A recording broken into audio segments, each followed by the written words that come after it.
चोर देवरानी। एक बार की बात है, सुषमा अपने पूरे परिवार के साथ खुशी खुशी मोहन नगर में रहती थी। उसकी दो बहुएं थी, पल्लवी और शिवानी। एक दिन दोनों बहुएं रसोई में काम कर रही होती है कि तभी उनकी सास सुषमा उन्हें बुलाती है। अरे बहू, जरा इधर तो आना। शिवानी, जरा जाकर देखना सासू माँ क्या कह रही है। दीदी आप ही देख लो ना जाकर, आपको भी तो सुनाई दे रहा है। अरे मैं आटा गूंद रही हूँ ना, तुम चली जाओ। हाँ तो मैं भी तो सब्जी काट रही हूँ ना दीदी। अरे बहू जल्दी आओ। ओह, ये तो जाएगी नहीं, मैं ही जाकर देखती हूँ कि क्या करना है। पल्लवी सुषमा के कमरे में जाती है। जी मम्मी जी, क्या हुआ? शाम को घर पर कुछ मेहमान आने वाले हैं, तो तुम अच्छा सा खाना बना लेना बहू। ठीक है मम्मी जी, आप बता दीजिए क्या क्या बनाना है और कितने लोग आ रहे हैं। सुनील की मौसी जी और उनका पूरा परिवार आ रहा है। कुल मिलाकर 3 लोग और हमें मिलाकर हुए 9 लोग। तो अभी से ही तैयारी करना शुरू कर दो।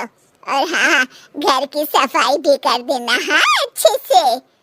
जी मम्मी जी, सब काम हो जाएगा, आप चिंता मत कीजिए। पल्लवी शिवानी को घर में मेहमान आने वाले हैं इसके बारे में बताती है। क्या 9 लोगों का खाना बनाना होगा, घर की सफाई करनी है? बाप रे, सासू माँ ने तो हमें घर की नौकरानी ही समझ कर रखा है। ऐसा नहीं बोलते शिवानी, हम इस घर की बहू हैं और घर के काम करना हमारा फर्ज है। दीदी तो है ही सासू माँ की चमची, जब देखो सासू माँ सासू माँ। मैं तो इतना सारा काम नहीं करने वाली। शिवानी कपड़े लेकर गमला साफ कर रही होती है और चक्कर आने का नाटक करने लगती है। मेरा सर चकरा रहा है। तभी वहाँ पल्लवी और सासू माँ जाते हैं। अरे बहू, क्या हो गया तुम्हें? मम्मी जी, बहुत तेज सर में दर्द हो रहा है।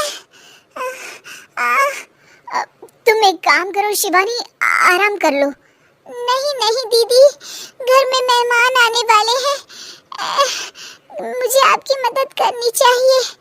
अरे कोई बात नहीं शिवानी, तुम आराम कर लो, मैं सब काम कर लूंगी।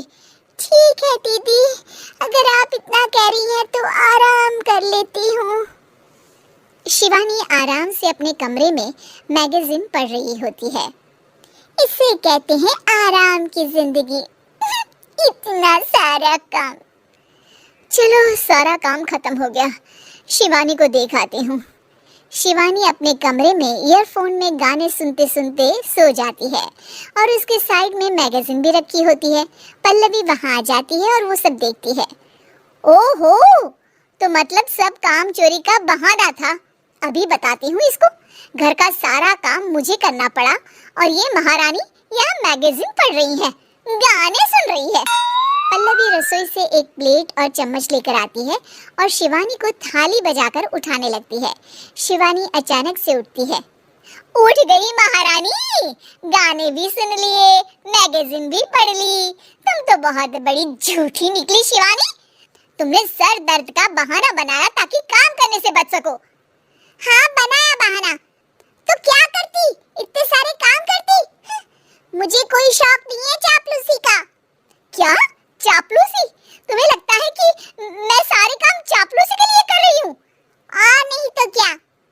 तभी वहाँ सासू माँ आ जाती हैं। अरे बहू, वो लोग बस आने ही वाले हैं, तुम तैयारियां कर लो। जी सासू माँ, तुझे तो मैं बाद में देखती हूँ। सब खाना खाने बैठते हैं और खाना शुरू करते हैं। तभी सुनील की मौसी बोलती है। वाह भाई वाह, खाना तो बहुत ही अच्छा बना है सुषमा जी, एक एक चीज में क्या स्वाद है। ये सुनकर शिवानी मुंह बना लेती है। उसे अपनी जेठानी की इतनी तारीफ रास नहीं आती। आपकी बहुएं तो बहुत ही अच्छा खाना बनाती है। हाँ बनाती तो दोनों ही अच्छा है, पर आज ना ये सारा खाना बड़ी बहू ने बनाया है।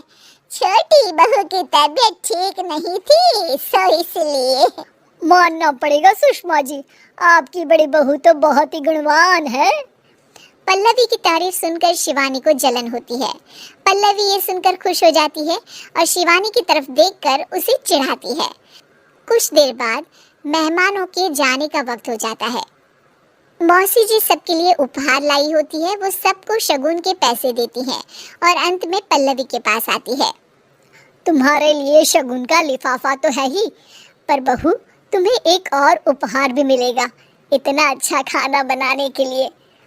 मौसी अपने सोने के कंगन निकालकर पल्लवी को पहना देती है। ये लो, ये मेरे मनपसंद कंगन है, अब से ये तुम्हारे हुए। धन्यवाद मौसी जी।